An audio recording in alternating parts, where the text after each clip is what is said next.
Welcome to the Myopia Podcast, where we give you the latest myopia research, clinical topics, and industry insights. Make sure to subscribe to stay up to date on all awesome myopia content. And now to our host, a massive myopia manager himself, Dr. David Kading. I want to give a special thank you to Signexus for being a sponsor of the Myopia Podcast. If you're not aware, Signexus is a biopharmaceutical company that was founded in 2014. They're based in Del Mar, California. Their mission is to develop a proprietary, stable, accurate, effective, safe topical eye drop to treat the progression of myopia in children and to minimize the risk of comorbidities later in life. They're on the cusp of a new treatment paradigm to fight myopia progression in children. They're in the late stage of their pivotal phase 3 trial for their investigation medication, SYD-101. The Myopia Podcast and myself are rooting for them and are watching Signexus closely. Stay tuned. Well, I'm excited to have Patrick with me. How you doing, man? Thanks for being able to chat. Yeah, I'm doing great. I got my my cup of coffee here, and so everything's wonderful. He's got the Myopia Podcast mug, which is just perfect. I've got a mug here of all of the mugs that I have ever put out there. One of my team members made me this mug, so that's so classic. That's fantastic. Patrick, tell us what you do right now and why this is so valuable for myopia. Yeah, thanks. Thanks for having me. It's always nice to be on the Myopia Podcast.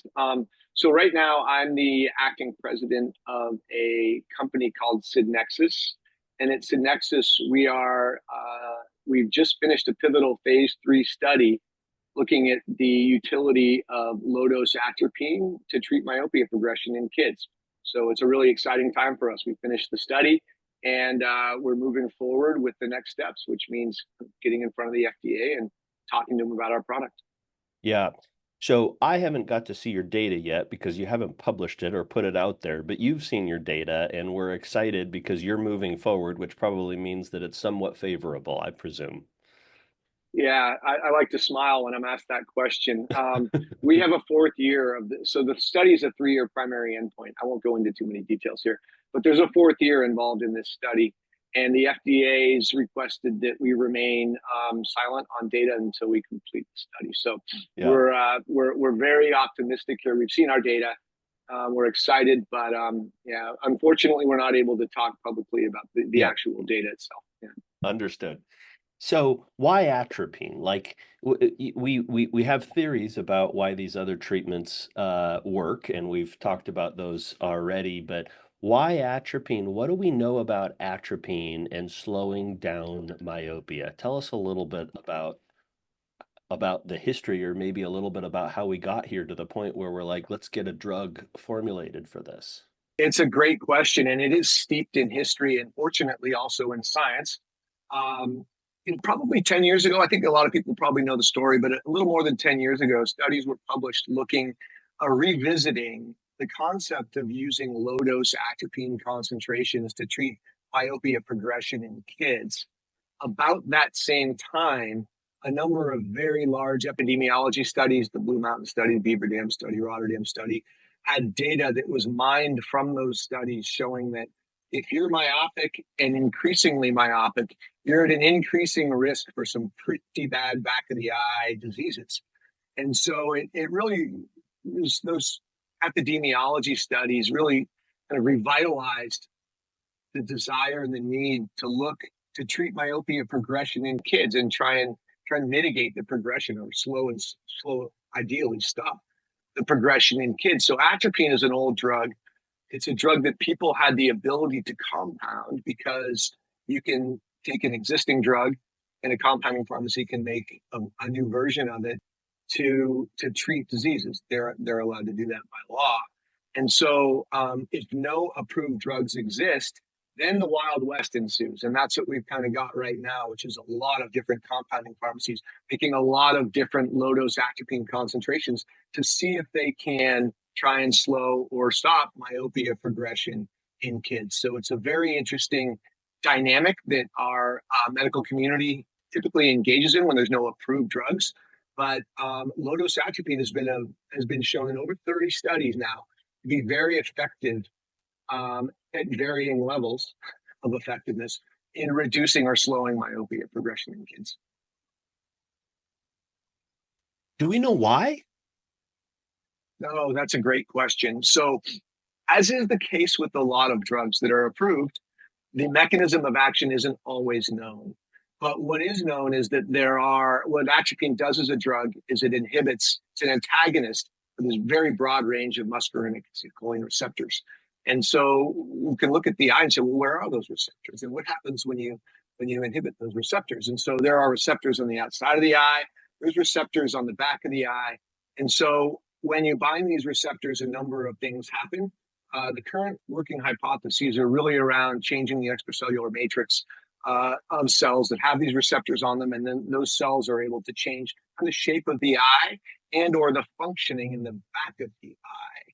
And so there's also some data that shows that you've got some signal transduction in the back of the eye and the retina that actually can lead to morphological changes in the very, very back of the eye, the choroid, with the retinal pigmented epithelium in the back. So there are a number of hypotheses that have been kind of percolating up over the past 5, 10, even 50 years, because this drug has been looked at for a long time. And it's really percolating up now to it's probably a growth inducing or a growth inhibiting mechanism, whether it's coming from inside the eye and then going out, or it's coming from the outside of the eye and then going in. So it's very interesting. The exact mechanism is still not known. Mm-hmm. So there are a lot of pharmacies that are making low-dose atropine at various different concentrations. The studies have kind of looked at a couple of different concentration, 0.1%, 1%, 0.05, 0.25, 0.25, 0.01. So before I actually knew you as a person, and companies were coming out and looking at making a drug, I'll be honest with you, I thought this was a money grab. I was like, why in the world would I ever use a prescription medication as opposed to a relatively inexpensive? I mean, it's not super cheap. Insurance doesn't usually cover it. But why in the world would I use you at a prescription medication? And then I started reading the literature about some of the issues you have. So would you share with us issues around atropine? And then obviously we're going to dig into formulation and why it makes a big difference, but it's not an easy drug to put on the market. No, it's not. And, I think we'll get into the whole FDA approval process and what that means. And what it really means when you distill it down is that you're providing a product that is consistent, and you test it every time to make sure it's the same every time. You're providing a consistent product that has a consistent effect in a large population. And what we've seen with the compounded drugs is that there's this wide variety of effects. It's variable. Sometimes this concentration works better than this concentration in this population. Sometimes it works better than in that population. So there are variable effects. And so we say, well, why is that? And to your question, atropine, it's not well known, is extremely susceptible to degradation, especially in water-based solutions. So that is not the case with a lot of drugs, but it is with atropine. It's highly susceptible. So what we see is that in a typical artificial tear, atropine at a 0.01% concentration can degrade at 5% in just 2 months. And so that's your typical compounded formulation. A 5% degradation product in 2 months is a massive amount of degradation. And typically that's the limit that the FDA uses after a year, 2 years, 3 years. So the FDA says if you make a drug, it can't degrade more than 5% over the course of a 1 or 2 year time period. And how fast does it happen with atropine? It can happen in 2 months at room temp in an artificial tear. Yeah. Mm-hmm. So very rapidly. So, and there's probably some variations depending on how you compound it to make that the case. And so we may not know what we're getting and how much it's degraded, right? That's right. And so there are some published papers out there. Catherine Richdale and a number of her colleagues have published papers, two of them specifically in the last 3 years, the last 2 years, that really try to get to the essentials of what are the compounded low-dose atropine formulations that we're using today. And they see a massive amount of variability. They find that compounding pharmacies often don't know that atropine is susceptible to degradation. And the most common thing that they find is that everybody does it differently. And there's no one way to do it. And that's a problem, because that means every time you go to a different pharmacy, you're getting a different product. And you don't know exactly how that product's going to interact with that patient population that you're interacting with. And I'll stand on my soapbox and say the number one thing that you need to make sure in a compounded drug is that it has a preservative in it, because a lack of preservative or preservative effectiveness in a drug that you provide chronically to kids is a massive health risk, and that has to be something that's taken very seriously. So make sure that it's got that preservative in it. These two papers that were published showed that 30% of these compounded formulations did not have effective preservatives in them, even when they said they had preservatives on the outside. So that's just a safety perspective. That's just safety, making sure that these drugs are not contaminated with bacteria or other pathogens. So at the foundational level, what you think is in there, if you think it's preserved, 30% of the time, according to these papers that were published, it's not preserved with an effective amount of preservative. So safety is number one, right, in any population. And then effectiveness, we can talk about that. The efficacy is something we'll talk about later. But safety is absolutely the thing that we focus on. And that's when you have an FDA-approved product, they make sure that product is safe. Yeah. I think I heard about non-preserved, some options where people are not preserving them and maybe putting them in smaller vials and so forth. Is that do you feel more comfortable about small vial versus large vial non-preserved? That's a great question. Thank you for asking that. It's underappreciated. I actually have a very deep history in this, where my former role when I was running a group in Allergan. When you get the unit dose non-preserved vials, those are generally effectively non-preserved. That's really, you use them once, you open it, you use it once, and you throw it away. Now, the multi-dose preservative containers, there are only two multi-dose preservative containers that the FDA has deemed useful and effective in actually maintaining a preservative-free environment. So if you're going to use a multi-dose container, it has to be in one of those two.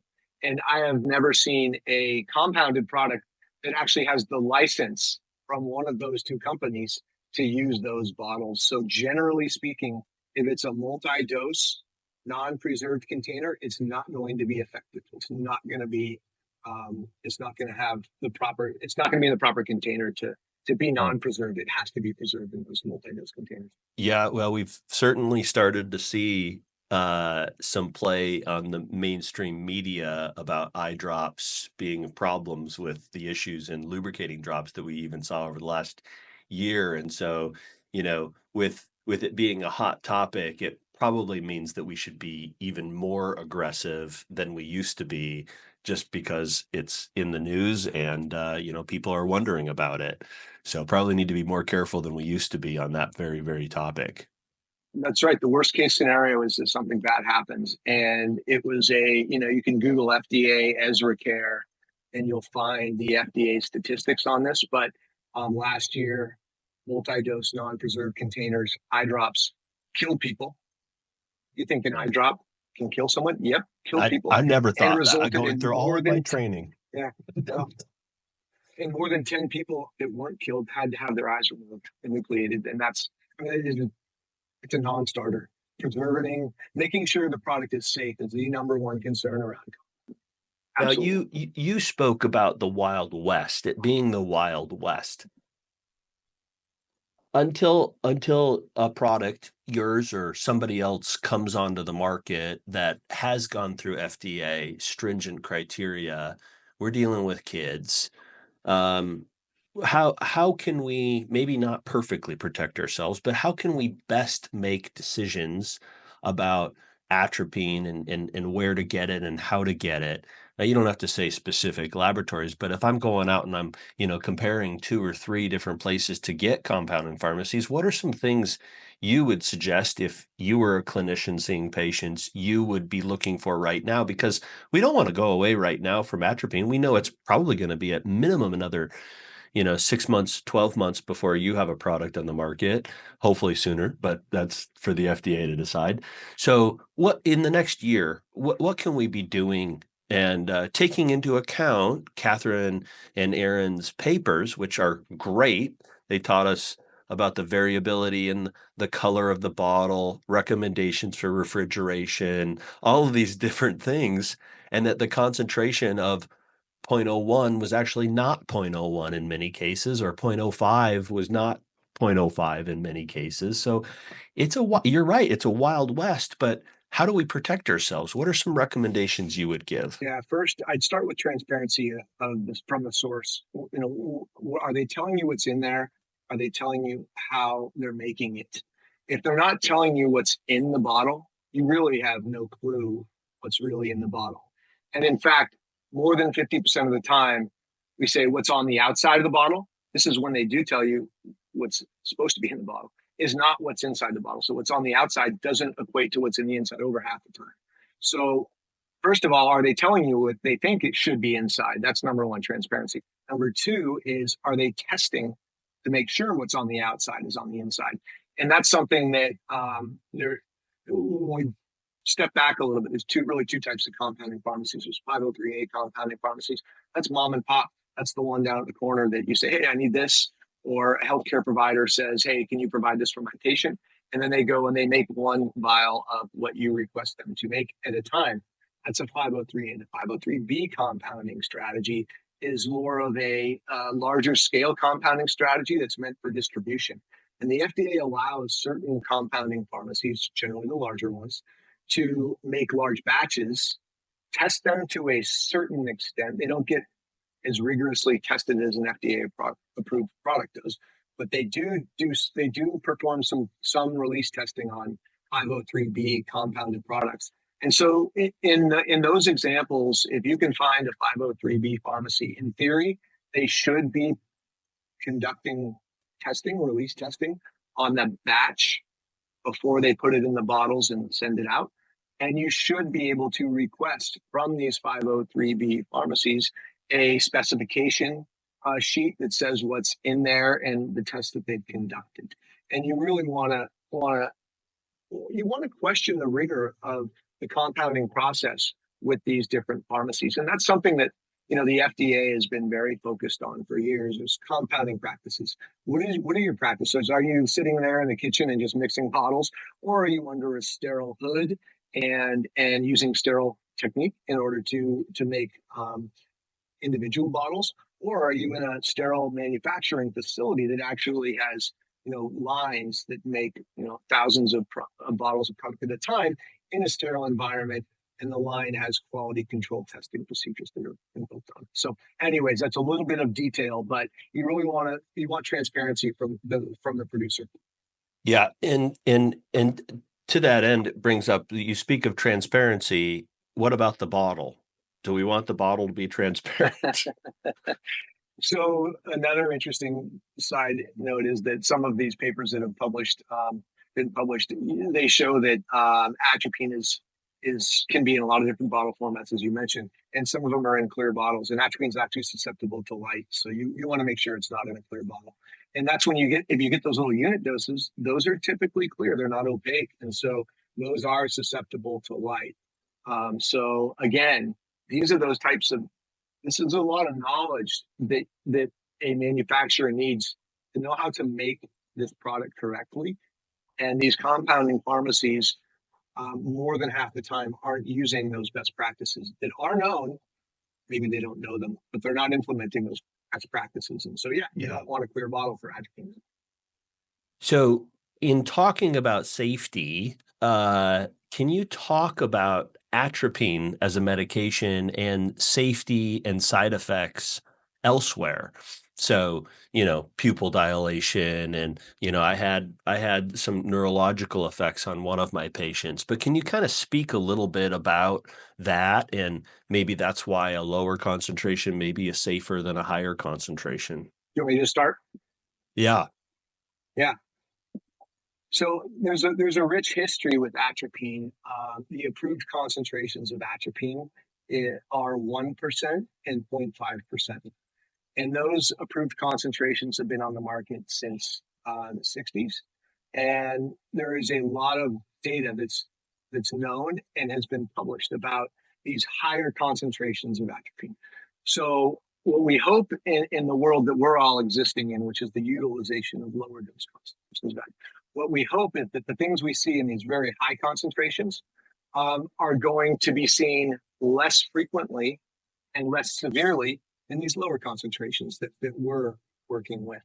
So the number one source for safety in kids with the higher dose approved concentrations, the 1% and the 0.5%, is a paper that was published in 2017. We call it the FDA pharmacovigilance paper. It was published by the FDA, and it was a safety study that they conducted on 1% and 0.5% atropine in 116,000 kids. And so when you look through that paper and you read that paper, their conclusions are that there are no significant safety concerns, and that, as usual, you need to vigilantly track additional safety reports that are reported about utilizing these drugs. So the FDA has deemed 1% and 0.5% atropine very safe.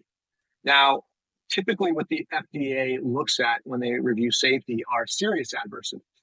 And the serious adverse events start with death. That's the worst. And then they move into more debilitating conditions, debilitating adverse events that impact normal daily life functioning, impact cognitive functioning, or impact other kind of severe daily activities.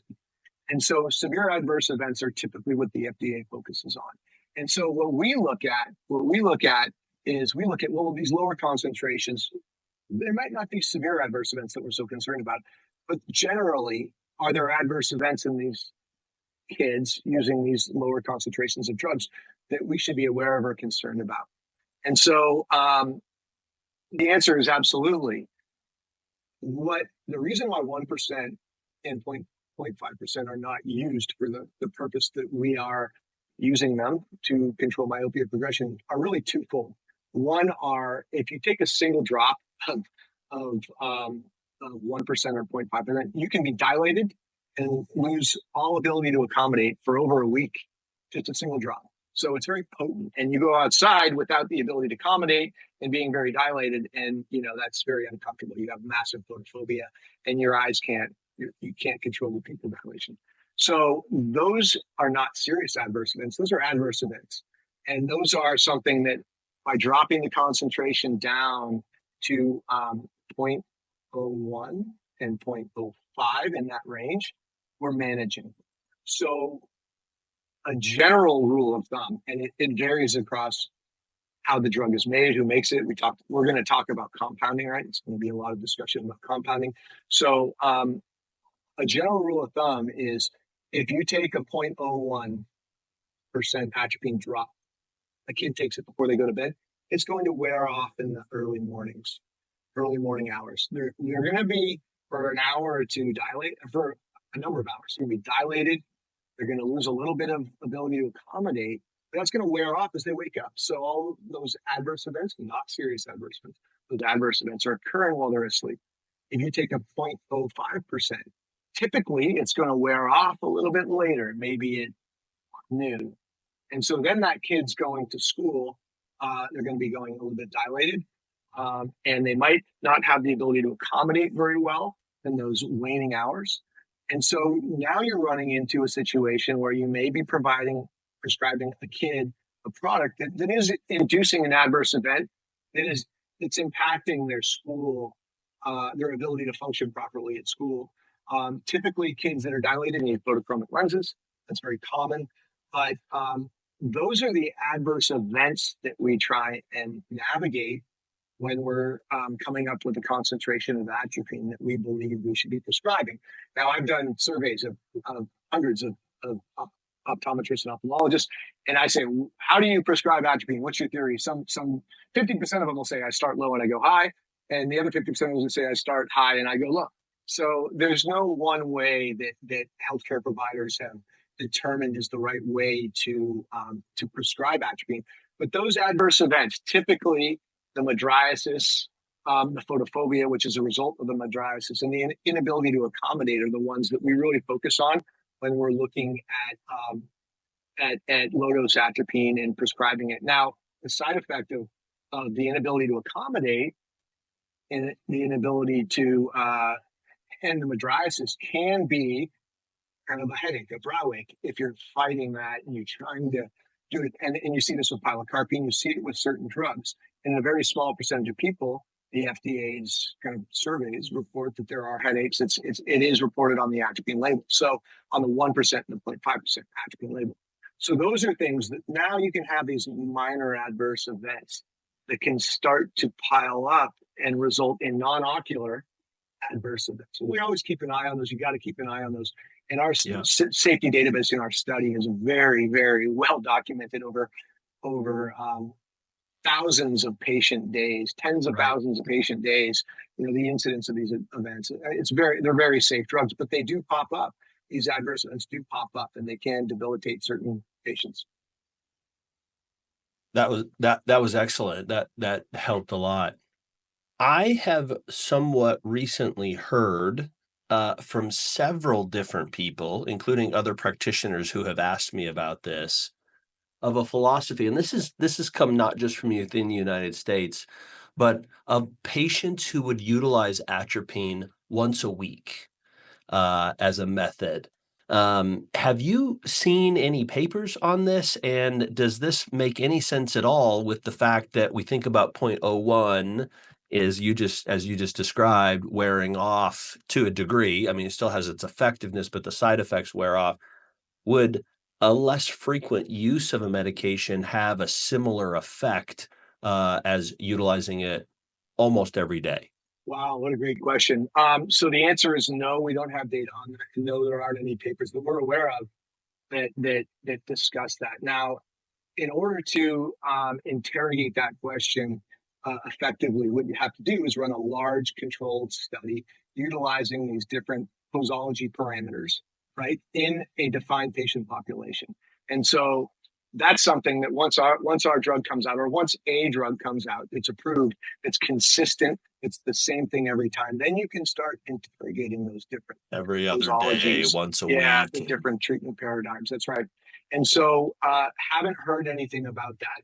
You know, I don't even really have the ability to intelligently comment on that because there's no data out there, right? But yeah, if people think it works, then maybe it does. But what needs to be conducted is a well-controlled study that actually interrogates that specific parameter, which is the dosing interval, versus a similar patient population that receives a different dosing interval. So now let me dig into this for a second. So 503A, 503B. So I go down the street to Mon Pa Pharmacy Incorporated, and I say I want a 0.05% atropine. They go in the back, they shake up some stuff in their formulation because nobody has necessarily an ingredient, protocol. Everybody's a little bit different. Meanwhile, I also order from the 503B something. Now, they probably made it a week or 2 or 3 or 4 earlier. So because of the stability issue, am I going to get better stability potentially from a product that was just made versus a product that was made on a little bit of a larger scale? Are they going to tell me how long ago it was made? Or am I getting too granular? No, absolutely. That is a critical question to be able to understand.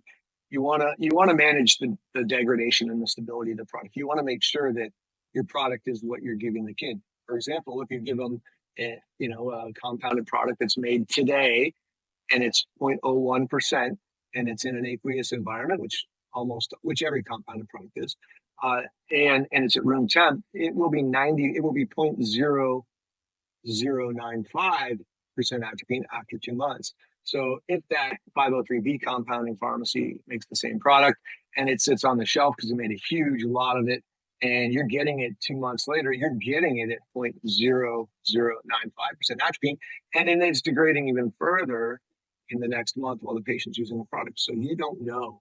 Absolutely understanding when that product is made and how it was stored is critical for understanding if you getting what's outside the bottle actually inside the bottle. Okay. All right. So we spoke a little bit about how the products that are available today are a little questionable.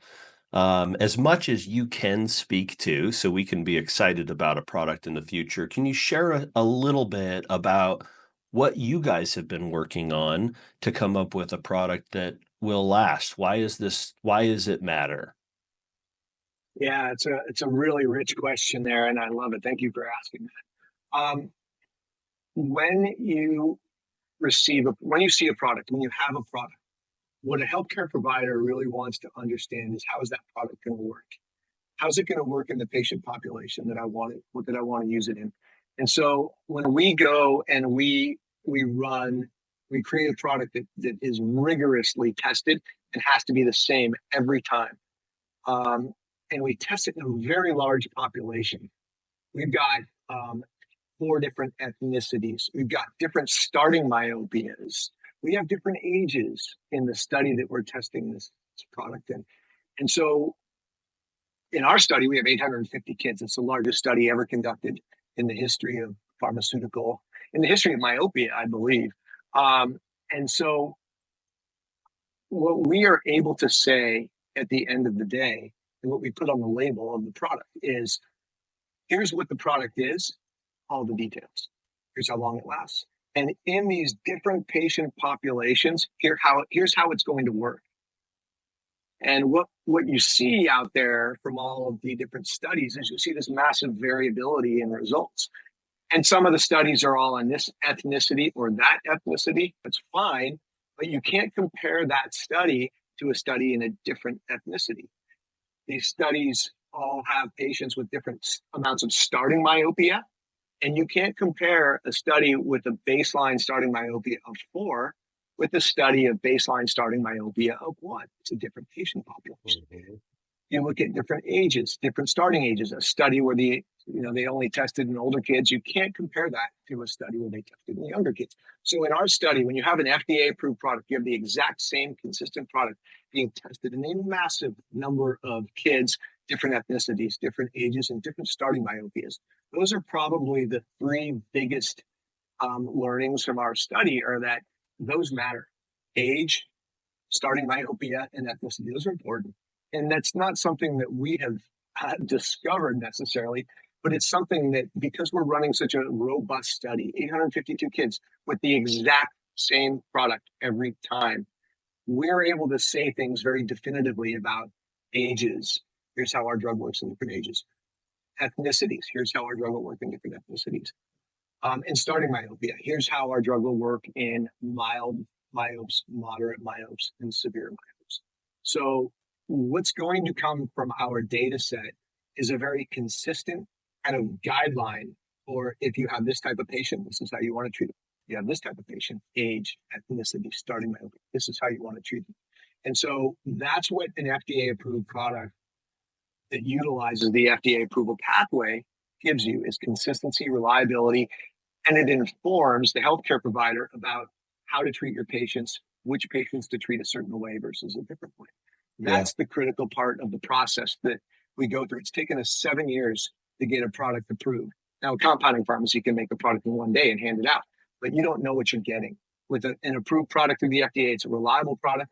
You know exactly what you're getting, and you should know how to use that product in different populations. And because of the work that you've done for the last 7 years to get to this point, we also know that your product can't be compounded because you're doing something different to make atropine last longer. I mean, It has to last by the FDA requirements for a year or two with less than 5% degradation, and atropine alone, that anybody that's formulating it can't do that. And I think that's why I don't know what you can really say about it, but that's something different about your drug. Is it's something different than just atropine and aqueous. Is that? That's right. In an aqueous environment, in a water-based environment, in order to make a stable product, you have to drop the pH very low, below 5, and Yeah, often below talk about 4. pH with atropine a little bit, because should it sting? Should it not sting? And what about the stability thing? Yeah, it shouldn't sting. First of all, these are kids, right? So any drug that you're using chronically over a long period of time, and that's the expected utilization of this drug in kids, is when they first present as a myope, you're going to start treating them, and then they're going to be on this drug for a long time. So what you really want is you want a drug that they're not going to complain about. Who wants their kid complaining when you're trying to put a drop in their eye? Brush your teeth, take your drop, go to bed, and the kid doesn't want to do any of that because they're scared of the stinging drop in the eye. We all of us with kids understand the dilemmas of going to bed and putting young kids to bed. So it's got to be comfortable. It has to be well tolerated. As you drop the pH down, it becomes more acidic, right? And so you have to be careful not to drop the pH too far, or else you're going to put a very poorly tolerated acidic drop into a kid's eye. So that's the comfort part. That's important. But the bioavailability part is even more important, because as atropine drops in pH, which is how you have to stabilize it if you have it in a water-based solution. Ours is not water-based, but as you drop the pH, you try and stabilize it. But as you drop the pH, atropine becomes a charged molecule. Charged molecules are not bioavailable and they don't work as well. So in order to stabilize an aqueous formulation, you have to drop that pH down. But when you do that, you're killing the efficacy of atropine. It doesn't work as well. So when you get a compounded product, even if they try and stabilize it by dropping the pH, they might be killing the efficacy of the product. So it might not work as well. So what we've been able to do is create a higher pH, a near neutral pH product that has a 3-year shelf life. So it can sit in your bathroom for 3 years if you need it to. And that's important for use in kids. It's comfortable, it works well, it's bioavailable, and it's highly stable. So those are 3 very important attributes of the drug product for chronic use in kids. So the compounded ones, the more comfortable they are, it probably means the less effective they are. They're going to be degrading very fast. So it's going to be bioavailable, but they're going to be degrading fast. You can kind of get 2 out of the 3 things. A neutral pH in a water-based environment will get you stability, it'll get you comfort. It's going to give you efficacy and comfort, but it's going to degrade very fast. Right. Yeah. Anything else we haven't touched on with regards to this that, really needs to be discussed? And as you've talked to investors and all people in the scientific community, that we should really be touching on as we close. Yeah, there's a couple of things. First of all, safety is everything with the patients that we're dealing with. We're dealing with kids, right? So safety is everything. It's got to be a safe product. And what we always say is formulation matters, right? It's very important. What's on the outside of the bottle has to match what's inside the bottle. But importantly, an FDA-approved product will be tested in a large population over a long period of time. So you'll know exactly how it works, as opposed to a lot of these different, every paper that's published is using a slightly different formulation. And so you really don't know how that formulation is going to react in this patient population. In fact, they rarely put the formulation in the papers that are published. So you really don't know how a product is going to work. So what you want is a reliable product that's been tested, it's gone through the FDA process, and you actually know how it's going to work in these different patient populations. So formulation matters, reliable product, and safety first. Yeah. Yeah. Well, awesome. Well, thank you. This has been really insightful. I appreciate your perspectives. Yeah. Yeah. It's always great talking with you, Dave. I love it. You do a great service for our community. So thank you very much. Thanks, buddy. Thank Patrick for coming on and being part of the podcast. Thank you for listening. If you do me a favor and share this episode or other episode with someone else from the about your insights that you learned from this, it'd be greatly appreciated. We grow as a podcast by you sharing with other people what you've learned, and it'd be greatly appreciated if you would share this with other people and let other people know about what you're doing in myopia and the education we're providing through the Myopia podcast. Thanks. Have a great day. All right, sis, go to work. 1, 2, 3, 4. Thank you for tuning in to the Myopia podcast. If you enjoy our content, please leave a 5-star review and don't forget to subscribe for more great episodes.